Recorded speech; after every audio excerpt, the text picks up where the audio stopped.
மனைவிமார்களுக்கு நல்ல விடயத்தை வசியத்து செய்யுங்கள். நல்லதை நாடுங்கள், வசியத்து அறிவுரை செய்யணும், புத்திமதி செய்யணும். அன்பாண்டவர்களே, இஸ்லாமிய உறவுகளே, அல்லாஹ் அல் குர்ஆன்ல ஆம்புல எப்படின்றதை சொல்றான் பாருங்க. அர்-ரிஜாலு கவ்வாமூன அலன் நிசா, ஆண்கள் என்பவர்கள் பெண்களை நிர்வகிப்பவர்கள். எதனால? பிமா ஃபத்தலல்லாஹு பஅதஹும் அலா பஅதின், பெண்களை விட ஆண்களுக்கு ஒரு சிறப்பு இருக்குது. அது அல்லாஹ் கொடுத்த சிறப்பு. இதை யாராவது கேட்க விரும்பினா நான் சில பயிற்சிகள் தருவேன். இன்னைக்கு அப்படித்தானே போறாங்க. என்ன போறாங்க? நாங்களும் ஆம்பளைய போல இருக்கணும். அல்லாஹ் சொல்றான், பொம்பளையை விட ஆம்பளைக்கு ஒரு சிறப்பு இருக்குது. அந்த சிறப்பை பெண்கள் ஏற்றுக்கொண்டுதான் ஆகணும். நினைக்கப்படா இஸ்லாம் உரிமையை பறிக்குது. நீங்க அப்படி கொழும்புக்கு போறீங்க, காலையில திங்கக்கிழமை நாளைக்கு கொழும்புக்கு பஸ் ஏறலுமா?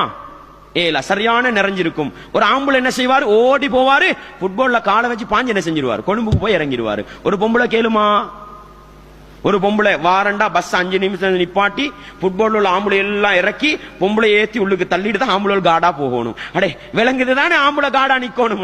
உங்களுக்கு ஃபுட்பால்ல தொத்தி கொண்டு போகலா, உங்களோட உடம்பு பலவீனம். அதைத்தான் அல்லாஹ் சொல்கிறான். அல்லாஹ் ஆம்பளைய கொஞ்சம் சிறப்பிச்சு அதை விளங்கிக்கோங்க. அதை விளங்கினா தான் நீங்க ஆம்பளை கட்டுப்படுவீங்க. இல்லன்னா நீங்க என்ன செஞ்சிருவீங்க? ஆம்பளையா போயிருவீங்க. விளங்குதா?